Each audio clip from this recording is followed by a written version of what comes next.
Insights, o podcast do Bradesco.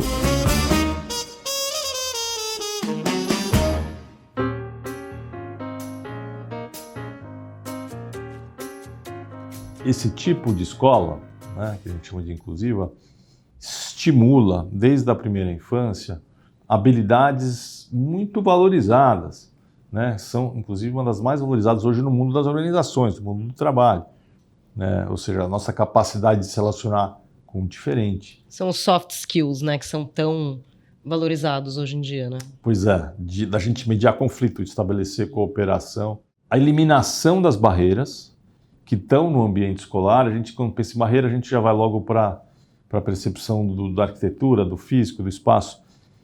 Essas são importantes, mas tão relevantes quanto são as barreiras na atitude, no material didático, na forma como a aula é conduzida. Olá, tudo bem? Você ouviu um dos destaques de hoje, mas tem muito mais. Eu sou a Priscila Forbes e este é o Insights, seu podcast semanal com ideias que provocam um novo jeito de pensar. Você já parou para analisar se a escola que você conhece é realmente para todos? Hoje no Insights vamos falar sobre educação inclusiva com Rodrigo Hubner Mendes, fundador e superintendente do Instituto Rodrigo Mendes. O Instituto é uma organização sem fins lucrativos que tem a missão de colaborar para que toda pessoa com deficiência tenha uma educação de qualidade em escolas inclusivas.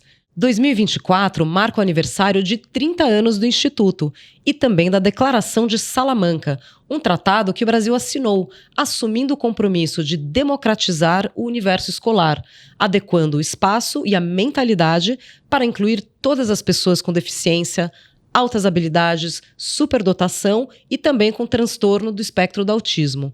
Rodrigo, seja muito bem-vindo ao Insights. Obrigado, Priscila. Olá, Márcio. Prazer estar com vocês. Obrigado pelo convite. Prazer e a honra são todos nossos. Quem está conosco também é Márcio Osako, superintendente de Research do Bradesco BBI, que acompanha diariamente as empresas de educação na Bolsa. Márcio, obrigada pela sua participação no Insights. Eu que agradeço. Rodrigo, você tem uma história de vida incrível, que inclusive você conta essa história de vida no seu livro, que está sendo divulgado, né, agora. E eu queria que você contasse para os nossos ouvintes como é que surgiu, como é que você fundou e criou o Instituto Rodrigo Mendes. Tem muito da tua história nele, né? A tua história de vida, que você, muito jovem, sofreu uma violência, né? Que te colocou aqui numa condição de limitação de mobilidade, e você superou muitos obstáculos na sua vida e você quis devolver uma parte da sua experiência, né, para a sociedade. Então, eu queria que você contasse um pouquinho sobre o surgimento do Instituto Rodrigo Mendes. Então, o Instituto surgiu como uma consequência do meu desejo de devolver, de retribuir, como você falou, tudo de positivo que eu tinha recebido na infância, na adolescência e, em particular, depois dessa impensável ruptura pela qual eu passei aos 18 anos, falar um pouquinho mais sobre isso ao longo da conversa. Mas resgatando a minha história, eu nasci numa família de professoras. Minha mãe e minhas tias davam aula em escolas públicas, o que tornou a educação um tema prioritário em casa e acho que fez com que meus pais investissem para que eu e meus irmãos tivéssemos a chance de estudar num colégio alemão, que era considerado uma das boas escolas de São Paulo, no Porto Seguro. Saltando um pouco no tempo, com 18 anos... Hubner é alemão, né? Então você também tinha esse por parte da minha link mãe. familiar, né? Isso.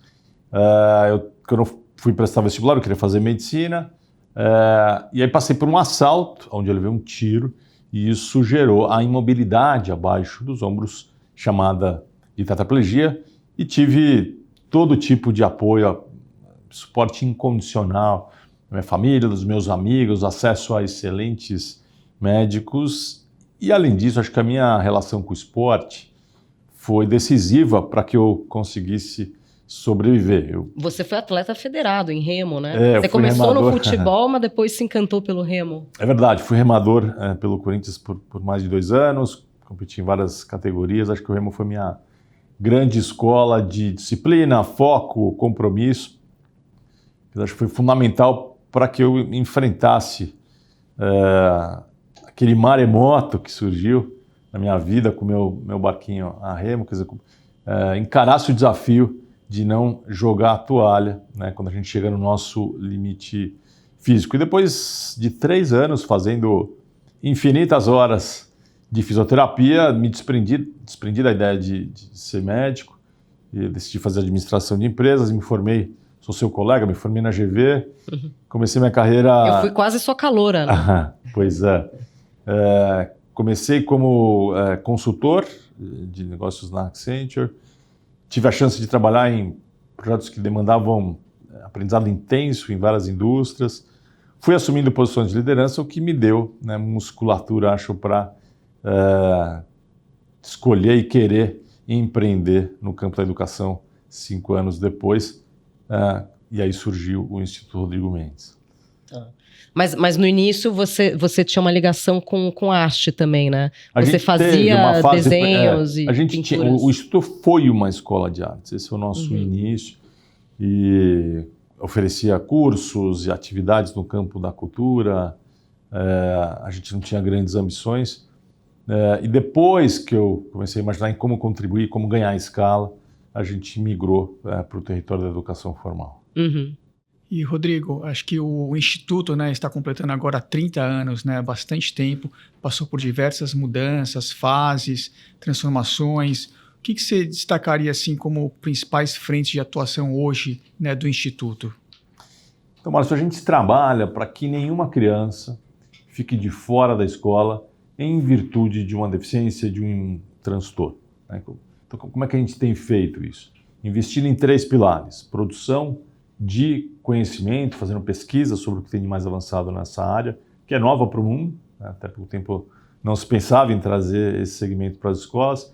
Em segundo lugar, fazendo formação de professores, educadores em várias partes do Brasil. Em terceiro lugar, investindo também em advocacy, que é um corpo a corpo que a gente desenvolve junto a legisladores, a lideranças que tomam decisões e que mexem nos ponteiros da educação. Nesse período, já passaram pela nossa plataforma de formação mais de 110 mil professores, que impactaram nesse período 2 milhões de estudantes. Os números têm alguma substância, mas eu entendo que isso é só o início para a gente, de fato, fazer parte de um processo de mudança em que as escolas se tornem ambientes que, de fato, apostam no potencial de cada criança, seja qual for o seu jeito de ser no mundo. Bom, já que a gente falou aqui de números, né, Rodrigo?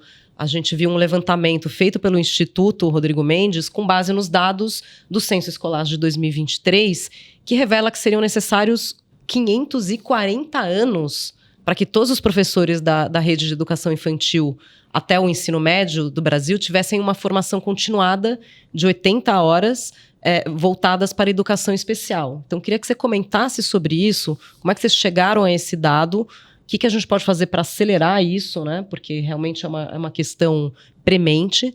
E queria que você comentasse também, como a gente falou aqui muito do Tratado de Salamanca, quais são os compromissos previstos nesse tratado e aonde que o Brasil se coloca, o quão avançados ou atrasados estamos em relação a atender esses compromissos.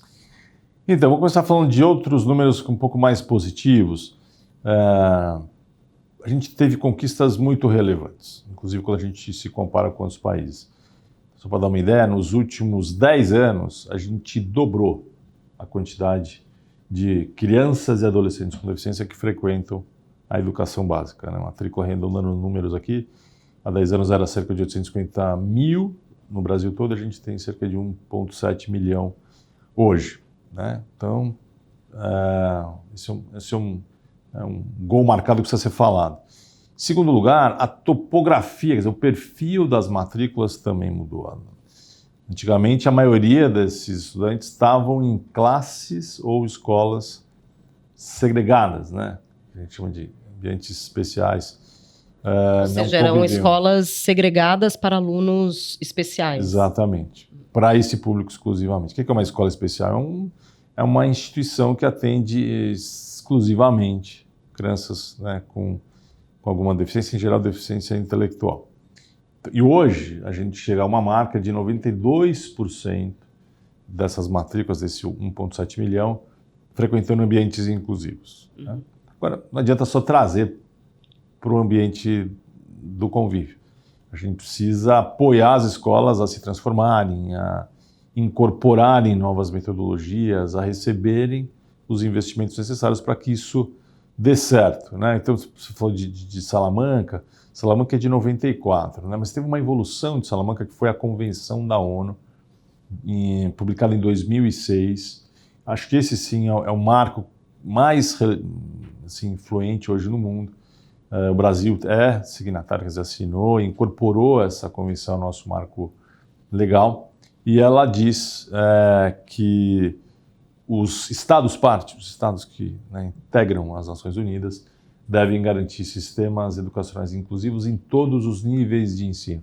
Depois vem vários artigos, mas traduzindo, o que se defende hoje é que a criança, seja qual for o seu perfil, origem, história, ela precisa ter a chance de estar em interação contínua para que ela seja estimulada, desafiada, né?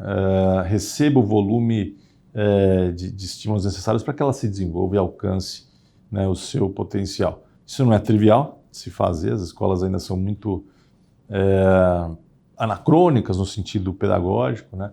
Ainda partem de uma visão homogeneizada da forma como se espera que uma criança se desenvolva, mas o Brasil está caminhando.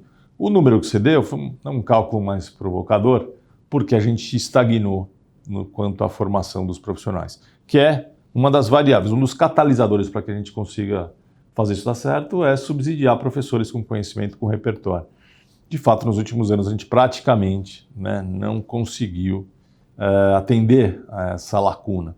E os professores, né, hoje eles se manifestam positivos, apoiadores dessa proposta, eles acham hoje que é o melhor caminho mesmo, o convívio, mas com honestidade eles também manifestam que não se sentem com o devido conhecimento. Então, esse é um fator que precisa ser tratado com urgência.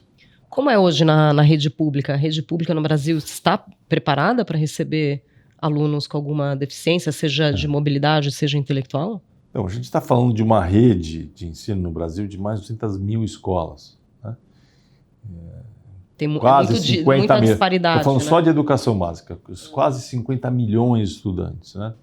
2 milhões de professores. Então, é muito heterogêneo, depende do território, depende do município, depende do estado.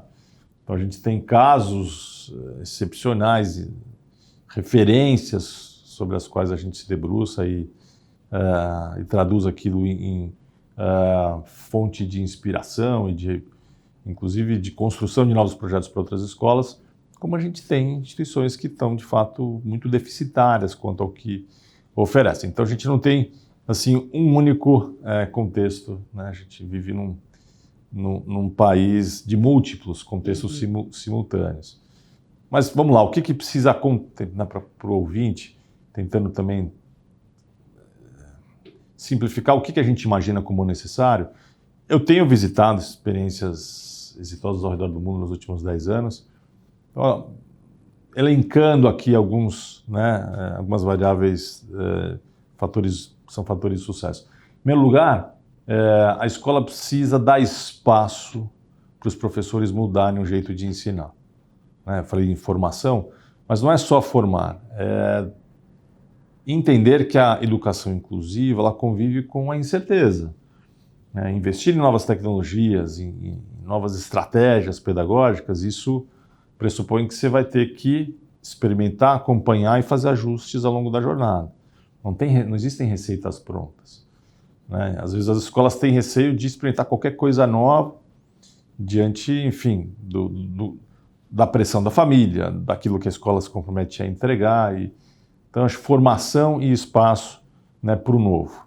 Segundo lugar, tempo para o planejamento pedagógico. A gente não conhece nenhuma experiência que a gente considera referência, né, que não houve uma mudança na rotina escolar, ou seja, onde os professores passaram a se encontrar, ter mais tempo para trocar, para planejar, discutir os casos e buscar propostas, né, para cada turma. E, em terceiro lugar, só fechando aqui essa síntese, a oferta de serviços de apoio. No Brasil, a gente tem, desde 2008, um pouquinho depois da convenção, a gente, o Ministério da Educação lançou uma política que até hoje, é a base do que está acontecendo. E o serviço central dessa política é o atendimento educacional especializado. As pessoas chamam de AE. O que é isso? É um serviço de apoio que é desenvolvido por professores especialistas e tem a função de auxiliar as equipes das escolas quanto a essa participação de crianças com deficiência nas salas de aula comuns. E como é que se dá isso?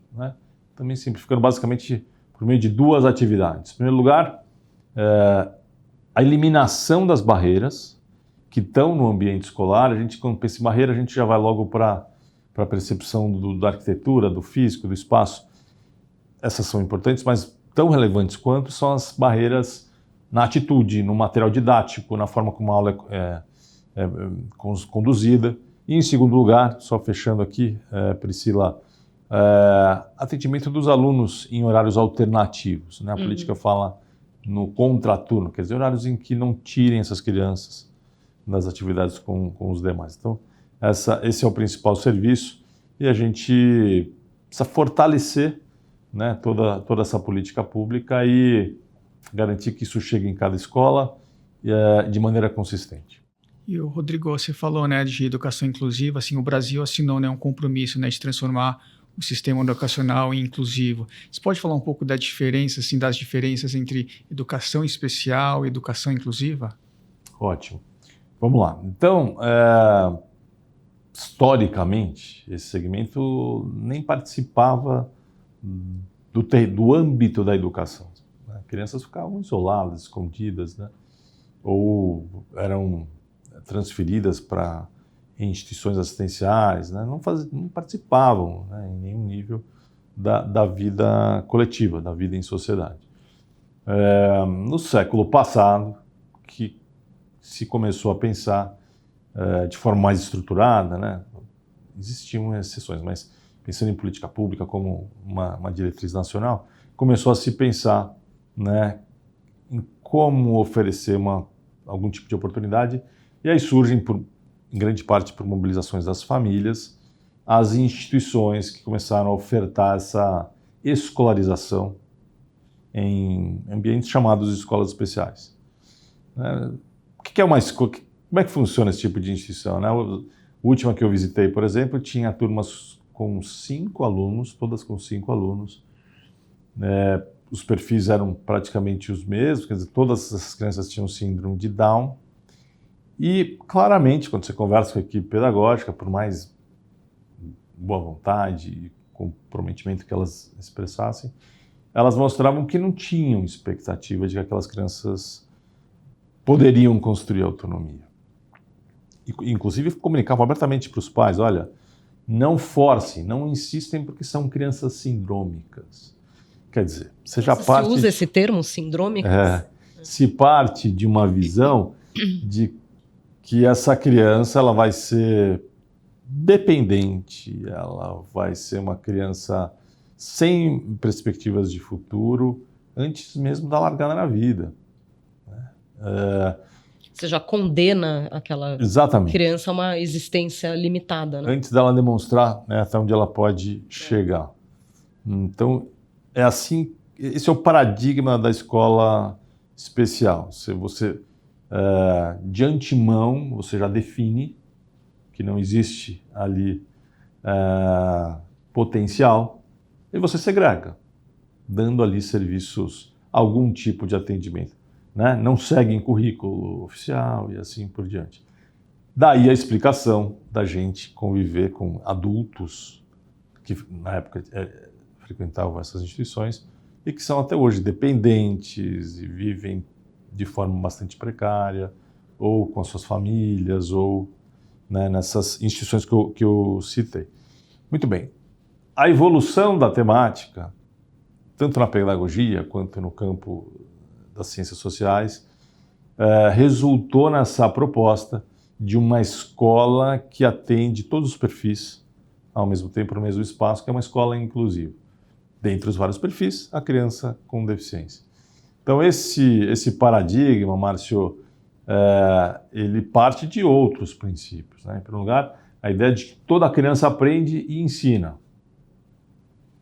Isso a gente ainda, né, pode parecer óbvio, mas não é, né? A gente conversa com professoras que acham que, às vezes, não, mas ela tem deficiência intelectual, mas você já foi olhar o histórico, você já experimentou, você já foi até onde ela consegue? O diagnóstico não pode ser uma condenação, já pegando o teu termo aqui, né? Segundo lugar, a ideia de que esse convívio ele é positivo, ele traz benefícios para toda a escola. Eu fui aluno de um professor de Harvard bastante renomado chamado Fernando Himmers, que se dedica a investigar o que tipo de educação faz sentido para o mundo hoje. E segundo ele, esse tipo de escola, né, que a gente chama de inclusiva, estimula desde a primeira infância habilidades muito valorizadas, né? São, inclusive, uma das mais valorizadas hoje no mundo das organizações, no mundo do trabalho, né? Ou seja, a nossa capacidade de se relacionar com o diferente. São os soft skills, né, que são tão valorizados hoje em dia, né? Pois é, da gente mediar conflito, de estabelecer cooperação.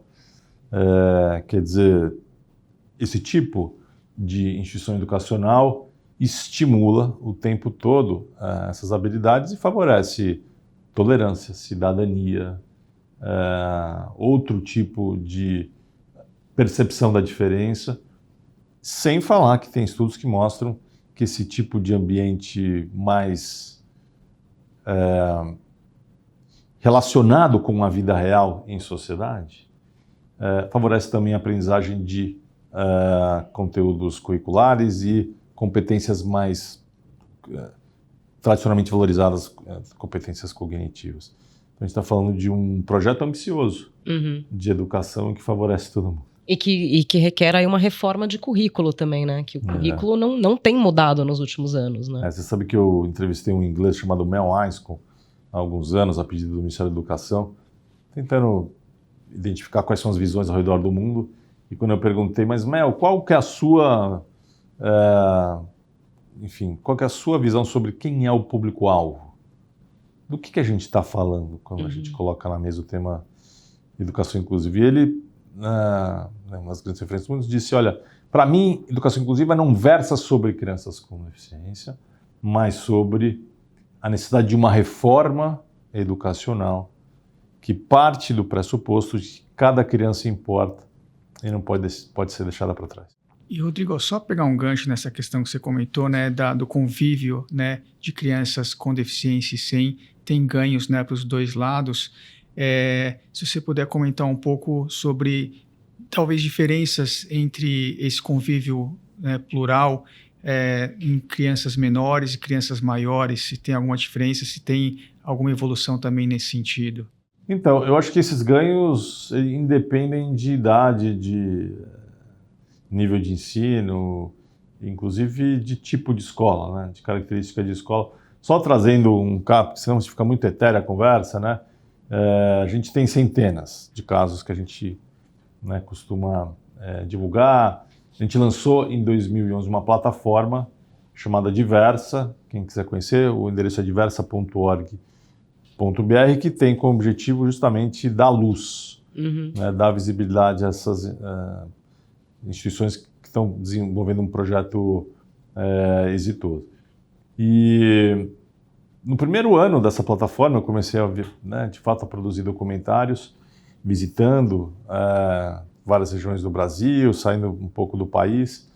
E numa delas, só para mostrar que é possível, mesmo diante de contextos mais, vamos dizer, singelos e sem grandes infraestruturas, eu fui produzir um filme sobre uma escola no Acre, na periferia de Rio Branco. Era uma escola que já tinha sido premiada pelo MEC. Então imaginem uma escola muito simples, na época atendia a 600 alunos, dos quais 30 tinham algum tipo de deficiência. Estamos falando de todos os tipos de deficiência. Também tem isso. Deficiência física é mais fácil, né? Lá auditiva, visual. Tinha visual, tinha vários alunos com deficiência auditiva e tinha intelectual. E tinham também crianças autistas. Então, estamos falando de todo o conjunto aí que é tratado pelo pela educação especial como modalidade do MEC. E essa era uma das escolas que tinha um dos melhores desempenhos da região, né, em termos de resultado de aprendizagem. E como é que eles conseguiam isso? Em primeiro lugar, a equipe tinha reuniões todos os dias, reuniões diárias de 1h30 para discutir cada turma, né? Eles tinham 5 anos, do primeiro ao 5º ano, Fundamental 1, cada dia da semana era dedicado a um dos anos. E com isso, né, você ter essa rotina permite que você tenha espaço e condição de planejar, experimentar, rever, ajustar, né? Fazer uma reunião por mês ou uma reunião bimestral, como muitas vezes acontece, isso não é factível, né? E participavam dessas reuniões as professoras do AE, né? Que a escola contava com 2 professoras do atendimento educacional especializado. Em segundo lugar, existia na cidade um serviço chamado Saúde na Escola, que era fruto de uma parceria entre a educação e a saúde, e se dava por meio de um serviço de itinerância, médicos que visitavam todas as escolas, com essa missão de identificar quais crianças tinham, né, alguma especificidade que demandava serviços clínicos, e com isso eles programavam, juntamente já com a área da saúde, os atendimentos de forma que isso não prejudicasse o calendário escolar. E, em terceiro lugar, todas as crianças tinham aula de Libras, né? Língua Brasileira de Sinais. E a diretora, Ivan Saraiva, dizia com muito orgulho que ela era líder de uma escola bilíngue, né? Português e Libras. Era mais um, quer dizer, a barreira da comunicação já era rompida logo nos primeiros anos do ensino fundamental. Pais e funcionários das escolas também tinham aulas de Libras. Sem falar que essa diretora, ela tinha uma capacidade de articulação do entorno, das secretarias. Ela conseguia fazer com que a escola tivesse um cronograma de formações contínuo, né, de várias naturezas, e convocava mães e pais para discutirem esse assunto. E chegou nesse nível de ser uma referência nacional. Então, os ganhos são para todos, viu, Márcio? Que bacana. Bom, a gente já falou aqui sobre, né, a educação especializada, mas eu queria te perguntar, Rodrigo, falando da escola inclusiva, né? O que uma escola precisa ter para ser considerada uma escola inclusiva? E aí você falou um pouco de arquitetura, né? A escola que veio de Chicago, né? Que falava de acessibilidade. Então, nasce como acessibilidade, pensar em rampa de acesso, em portas mais largas para cadeirantes. O que mais que isso inclui? Essa é uma das dimensões, Priscila. Talvez você esteja se referindo ao conceito de desenho universal que eu menciono no livro. Isso, né? Isso. Então, esse é um conceito que surgiu na década de 70, em Chicago. Ele é acreditado a um arquiteto chamado Ron Mace, que propôs, né, para aquele grupo de arquitetos que eles tivessem um compromisso de planejar, conceber espaços, equipamentos e serviços pensados para atender o maior número possível de pessoas já na sua origem, né? Porque o que ainda acontece muito o projeto é lançado e depois, né, os criadores ou os responsáveis começam a ver como é que eles adaptam, né? Adaptam aquilo para certas pessoas que têm certas demandas. Se você já pensa na largada, você já consegue ter essa preocupação, além de você ter, em geral, um resultado mais rico em termos estéticos, em termos funcionais, você gera economias de não ter que depois investir em adaptações. Esse conceito migrou para a educação na década de 90 em Harvard, com um professor que pensou, como é que a gente pode também pensar em uma aula que já comece desenhada para atender as particularidades e singularidades. Ou seja, que não precise ser adaptada, Exatamente. Que no nascimento ela já seja abrangente, inclusiva. Isso, né? Priscila. Então, essa é uma das ferramentas, né? Estou dando só um exemplo, de uma ferramenta muito pragmática, né? Para se pensar em como a mudança acontece, e parte da premissa de que os professores devem diversificar 3 elementos do processo de ensino e aprendizagem: o formato dos materiais, né, dos conteúdos, e se desprender do livro impresso, da lousa, e explorar tudo que a gente tem como hoje possibilidade de a baixo custo, né, trazido pela digitalização e todos os recursos que estão hoje à disposição das escolas. Em segundo lugar, diversificar a forma como os professores engajam os alunos nessa conexão dos conteúdos com a vida real. E, em terceiro lugar, diversificar as didáticas, as estratégias que são implementadas em sala de aula. São os 3 princípios do desenho universal. Então, essa é uma das ferramentas que podem acelerar o processo de uma educação de qualidade. Rodrigo, você falou, né, de heterogeneidade, né, no nível de implantação da educação inclusiva, principalmente acho que nas escolas públicas, né? Como é que você vê a evolução disso, né, nos últimos anos no setor público? Você acha que teve um avanço importante? Ainda está muito aquém, ainda um negócio insatisfatório do que a gente vê no setor público? E nas escolas privadas, você acha que já tem um nível mais satisfatório? Já tem uma homogeneidade maior de implantação de uma educação inclusiva? Então, esse é um tema vasto, né, Marcio? Porque aí você tem os vários recortes, várias diferenças e diversidades. E falando sobre o nosso tema, que são as crianças com deficiência, né, além dos avanços que eu mencionei, numéricos e da característica da matrícula, eu acho que tem uma evolução de mindset, de visão de mundo. Né? Há 15 anos não era uma questão você imaginar que uma criança com deficiência intelectual concluiria o ensino superior e teria uma vida independente. Né? Eu participei de um seminário na ONU em 2019, fui representar o Brasil, e o tema era pessoas com deficiência intelectual que conquistaram uma vida independente.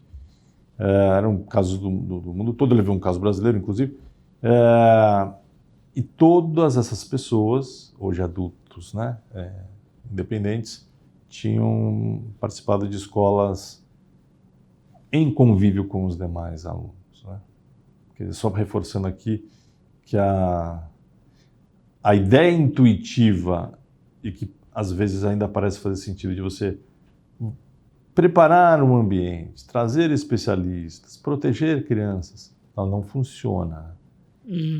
Ela não traz, de fato, a possibilidade da autonomia. É muito limitante. Que essas crianças precisam, como você disse, do estímulo, né? Estão lá, desafio, crianças com e sem deficiência, do convivendo. conflito, e tudo aquilo que a gente vive numa escola. Isso precisa ser mediado, né? Não é simplesmente colocar as pessoas em convívio. Agora, outra questão que você trouxe, com relação a esse tema, as escolas particulares demoraram muito, né? Estão atrasadas, eu diria. Precisamos reconhecer que nos últimos, talvez, 5 anos, houve uma mobilização, mas por uma questão da lei, Márcio, não por uma questão... isso não teria acontecido se não houvesse a publicação da Lei Brasileira de Inclusão, em 2015, que entrou em rigor em 2016, e que introduziu, né, acho que uma novidade importante, onde um diretor ele pode ser penalizado, considerado, enfim, autor de um crime se ele nega a matrícula de uma criança com a alegação de que ela tem deficiência. Né? Então, as escolas começaram a se mexer. Outra inovação importante é a proibição da cobrança de taxas adicionais ou custos extras às famílias, né, dessas crianças. Paga a mesma matrícula do que qualquer Exatamente. Qualquer outro o que aluno. Antigamente acontecia sem nenhum constrangimento. Né? Isso fez com que escolas de elite de São Paulo introduzissem essa agenda como necessário. E aí a gente tem escolas que estão avançando e precisam ser reconhecidas. Mas essa lei, além dela coibir a exclusão, ela previa alguns dispositivos no sentido da escola, se tiver um aluno com uma determinada deficiência, ter que ter, por exemplo, um acompanhante terapêutico ou um professor especializado, algo nesse sentido? Ótimo ponto, porque esse assunto nos últimos 2 anos ganhou um espaço na imprensa, etc. O que se entende é que, seja qual for o serviço de apoio que um aluno demande, ele precisa estar sob a governança da escola. Esse profissional precisa estar participando do planejamento, ele precisa responder ao diretor, ele precisa se comprometer com aquele projeto pedagógico. Então, a ideia de certas famílias levarem para dentro das escolas profissionais que elas contratam, como, por exemplo, um acompanhante terapêutico, né, ela é equivocada. Né? Essa pessoa vai acabar criando atividades paralelas, quando ela entra no mérito da escolarização. Né? Mesmo um cuidador, um auxiliar, alguém que oferece um serviço básico de suporte para questões de higiene e alimentação, funciona quando é subordinado à escola. Então você cria atividades que não conversam. Então, vários serviços podem ser necessários, mas a escola precisa ser soberana para tomar a decisão, gerenciar, liderar e definir as diretrizes desse serviço. Legal.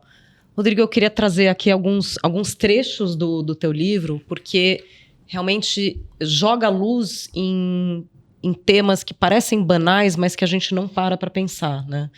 Então, uma coisa tão simples quanto como uma pessoa com limitações de mobilidade, como é o seu caso, como essa pessoa pode prestar um vestibular, né? Então, você relata no livro que quando você foi prestar vestibular para administração, né, depois que você decidiu migrar de medicina para administração, que você tinha que fazer o vestibular numa sala separada, claro, com uma pessoa para quem você ditava, né, e essa pessoa transcrevia, e também, eventualmente, um outro acompanhante para, por exemplo, poder usar o banheiro, alguma coisa assim. A gente não para pensar nessa dificuldade, numa coisa de...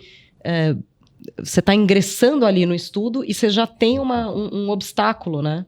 Então, você sentiu que houve alguma evolução em relação a isso? Houve muita evolução. Essa história, talvez, ela tem uma característica meio pitoresca, porque estamos falando da década de 90, quer dizer, nem existia, no começo da década de 90, não existia a internet, né?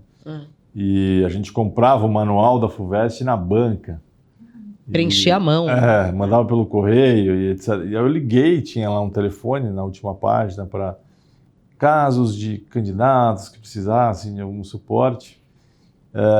Marcaram uma reunião com o comitê da FUVEST, fui lá, entenderam minha história e tomaram essa decisão. Eu faria a mesma prova no mesmo dia, no mesmo tempo, numa sala ao lado, e eu ditaria a prova para um escriba e teria esse outro profissional à disposição para questões aí mais operacionais. E assim, né, assim eu participei na FUVEST, ingressei no ensino superior e exerci meu direito à educação. Eu acho essa história ilustrativa para concretizar um pouco, tangibilizar o princípio da igualdade. Princípio, né, que vem da antiguidade, acreditado a Aristóteles, que diz que para a gente promover a igualdade, a gente precisa tratar igualmente os iguais e tratar desigualmente os desiguais na medida da sua desigualdade. Quer dizer, eu recebi um tratamento operacionalmente desigual para que eu exercesse a minha igualdade, né, o direito à igualdade à educação. Mas, no fundo, o objetivo do livro é provocar uma reflexão sobre como a gente se relaciona com as mudanças ao longo da nossa jornada, dado que o acaso, a surpresa, estão sempre na iminência de acontecer com qualquer um. E raramente a gente faz uma reflexão mais consciente sobre esse fato. E para ilustrar os meus argumentos, eu acabo contando histórias. Trago outras histórias, né? Várias são da minha própria vida, mas trago outros personagens também. Rodrigo, você está lançando um livro, né, O Potencial da Mudança. Nele você aborda um pouco o conceito, né, do desenho universal da arquitetura. Né? Se você puder falar um pouco mais sobre esse conceito que você aborda no livro. O grande objetivo, né, do livro é gerar essa reflexão sobre a mudança. Resumindo, eu trago um modelo, um frame que fala sobre transformação, que mostra que os fatos que compõem a nossa linha do tempo podem ser classificados em duas vertentes. Continuidades, que são situações caracterizadas por uma manutenção de um status quo, de um padrão, e rupturas, quando existe um desvio de rota. Sob outro ponto de vista, a gente pode organizar essas situações a partir de outras duas categorias. Deliberações, quando a gente tem a liberdade de tomar a decisão, e imposições, quando a gente é coagido por forças externas, a gente perde o controle do nosso leme. O cruzamento desses dois eixos resulta numa matriz que contempla 4 situações clássicas da nossa trajetória: estabilidade, a estagnação, a mudança por opção e a mudança por imposição. Qualquer pessoa está transitando por esses quadrantes ao longo da vida. E lembrando que raramente, né, a gente está atento a essa dinâmica, algumas perguntas me parecem que merecem ser feitas, né? A começar pela pergunta: em qual quadrante a gente almeja estar em cada dimensão, né? Nossa vida profissional, conjugal, etc. Eu tenho feito essa pergunta há décadas em palestras, em aulas, e as respostas, seja qual for a origem da plateia, revelam 2 crenças equivocadas. Em primeiro lugar, a ilusão de que a gente, de alguma maneira, a gente vai controlar o desenho da trajetória. Um filósofo grego do século I chamado Epícteto, que já fazia um bom alerta para essa fantasia. Ele dizia que algumas coisas estão sob nosso controle e outras não estão. Isso tem muito do estoicismo, né? Pois é, e só depois da gente aceitar essa realidade, essa regra básica, que a tranquilidade interior e a nossa eficácia exterior se tornam possíveis. Em segundo lugar, a gente herda e alimenta a crença de que situações impostas inviabilizam realização pessoal. E aí, talvez tenha uma outra pergunta que precisa ser feita: qual o melhor quadrante para se atingir realização pessoal? O livro não tem a pretensão de trazer uma resposta emblemática, o que traria, acho que, um tom de arrogância, mas eu tenho sim a pretensão de estimular as pessoas a buscarem as suas respostas a partir da minha percepção de que vale todo tipo de esforço para a gente blindar, para a gente proteger a nossa autonomia de tomada de decisão, mesmo diante dessas temidas mudanças e rupturas impostas. Muito, muito interessante isso, e realmente essa questão da mudança imposta traz muito medo, né? Você passou por isso, você passou por uma ruptura enorme numa idade onde você estava muito jovem, né? E contra todas as adversidades você conseguiu transformar, você fez dos limões uma limonada, né? Eu diria que eu e a legião de pessoas ao meu redor, a gente nunca faz nada sozinho. E eu tive sorte de ter boas pessoas ao meu lado.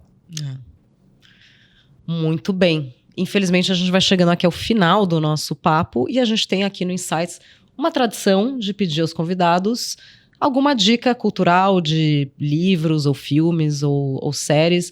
Então, de livros já falamos, né, do seu livro que está sendo divulgado agora, mas você queria compartilhar mais alguma coisa aqui com os nossos ouvintes, Rodrigo?